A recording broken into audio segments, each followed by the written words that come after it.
नमस्कार दोस्तों, welcome to आरंभ एजुकेशन एम्पावरिंग एस्पिरेंट्स।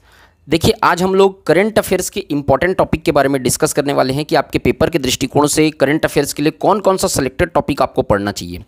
अभी हाल ही में जो व्यापम पेपर ले रहा है, जैसे कि परिवहन विभाग का पेपर हुआ है, उसके पेपर का एनालिसिस करके, उसके करंट अफेयर्स का एनालिसिस करके मैंने ये टॉपिक तैयार किया जो मैं आपको आज बताने वाला हूँ।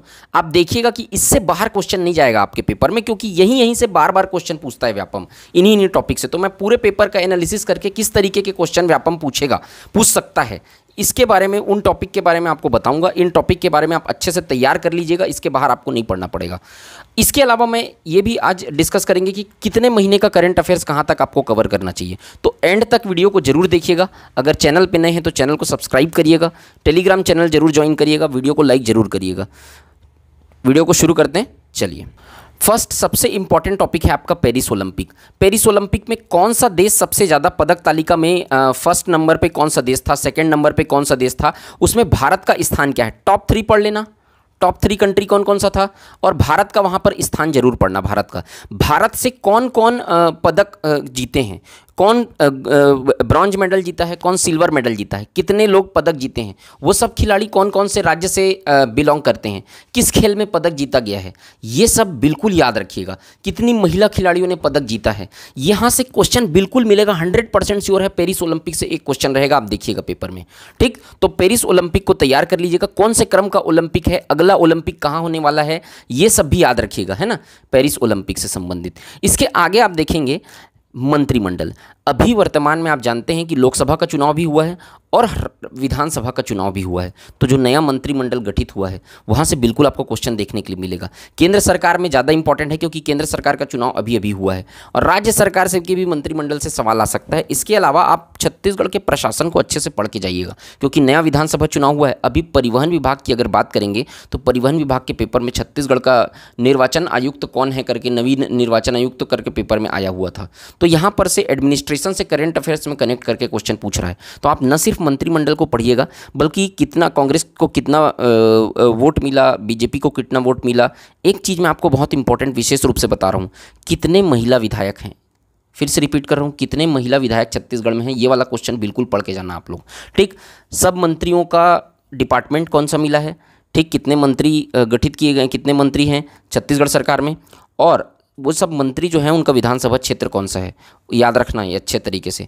विष्णुदेव साय के बारे में अच्छे से पढ़ लेना कि कौन से क्रम के मुख्यमंत्री हैं, कौन सा कार्यकाल है, दोनों के आधार पे पढ़ना, कौन सा कार्यकाल है मुख्यमंत्री का और वो कौन से क्रम के मुख्यमंत्री हैं। अभी परिवहन विभाग के पेपर में अभी वर्तमान में मुख्यमंत्री का कौन सा कार्यकाल है करके पूछा था, 6वां नंबर का कार्यकाल है, याद रखना अच्छे से, ठीक है। तो ये अच्छे से पढ़ लिए रहना। इसके अलावा यहाँ पर नवीन नियुक्तियाँ, यही मैं आपको बता रहा था, नए निर्वाचन आयुक्त कौन है, और भी जितनी नई नियुक्तियाँ हुई हैं छत्तीसगढ़ में, उसको अच्छे से पढ़ के रखना बहुत इंपॉर्टेंट है। इसमें सबसे इंपॉर्टेंट है राज्यपाल।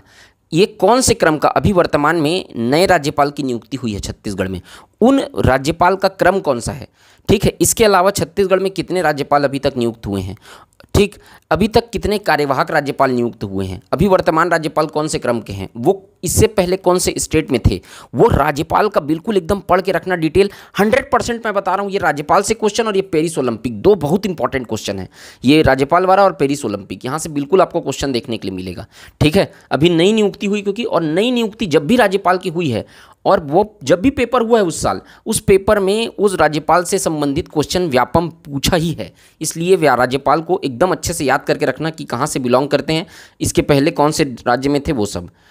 अभी जो नवीन खोज हुई है छत्तीसगढ़ में, कौन कौन सी चीज़ों का नवीन खोज हुआ है, जैसे कि अभी लिथियम का भंडार मिला है कोरबा में, कोटघोरा में, तो लिथियम का भंडार वाला बहुत इंपॉर्टेंट क्वेश्चन हो गया है। ये क्वेश्चन बहुत इंपॉर्टेंट है, क्वेश्चन पूछ सकता है पेपर में।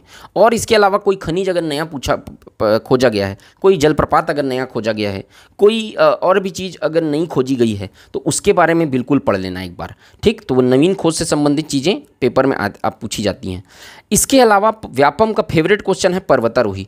छत्तीसगढ़ से जो पर्वतारोही अभी नए किसी जो फतेह किए हैं, किसको, किसी चोटी को चढ़े हुए हैं, जैसे कि कोई किलिमंजारो चढ़ता है, ठीक है, कोई माउंट एवरेस्ट चढ़ता है। तो अभी जो भी पर्वतारोही छत्तीसगढ़ से गए हुए हैं और वो पर्वत की चोटी पे चढ़े हुए हैं, तो वो उनको बिल्कुल व्यापम पूछता है तो वो पर्वतारोही को अच्छे से पढ़ना, ठीक है।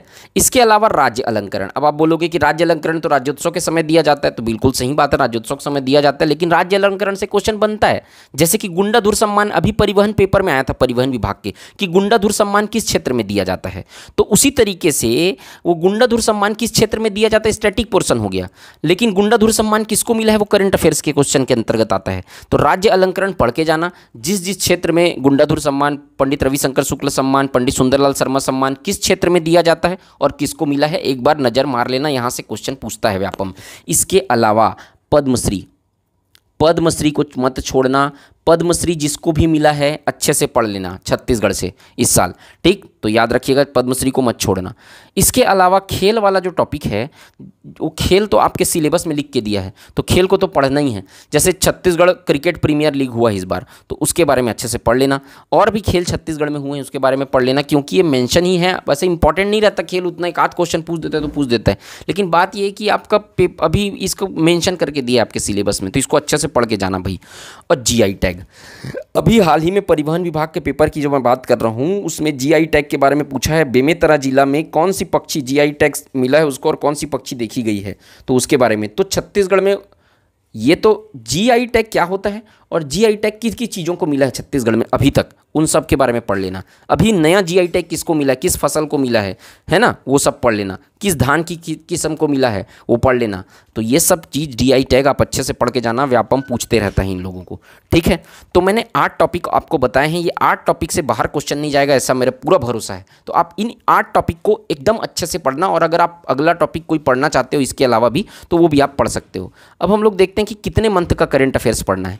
तो मैं आपको बता रहा हूँ लास्ट 4 मंथ का करंट अफेयर्स को ज़्यादातर ध्यान देना है आपको। लास्ट 4 मंथ मतलब आप मान के चलो मई से लेके मई जून जुलाई अगस्त, मई से लेके अगस्त तक का करंट अफेयर्स आपको मुख्य रूप से ध्यान देना है। अगर आपका इतना करंट अफेयर्स में कमांड हो जाता है, मतलब ये 4 मंथ का जो करंट अफेयर्स है ना, वो आप अच्छे से अगर पढ़ लिए हैं, तब आप जंप करिएगा मार्च और अप्रैल का और पढ़ लेना। लेकिन याद रखना, अगर आप मई से लेके अगस्त तक का करंट अफेयर्स आपका आधा अधूरा हुआ है या नहीं हुआ है, तो ये करंट अफेयर्स मत छूना आप। मई से अगस्त तक का करंट अफेयर ज़्यादा चांसेस है पूछने का। लास्ट कहाँ तक का पढ़ें, तो वही अगस्त तक का ही पढ़ना है, 20 से 25 अगस्त तक। 20 से 25 अगस्त से बाहर करंट अफेयर, उसके बाद का नहीं आएगा लेटेस्ट। 20 से 25 अगस्त तक का करंट अफेयर्स पढ़ना।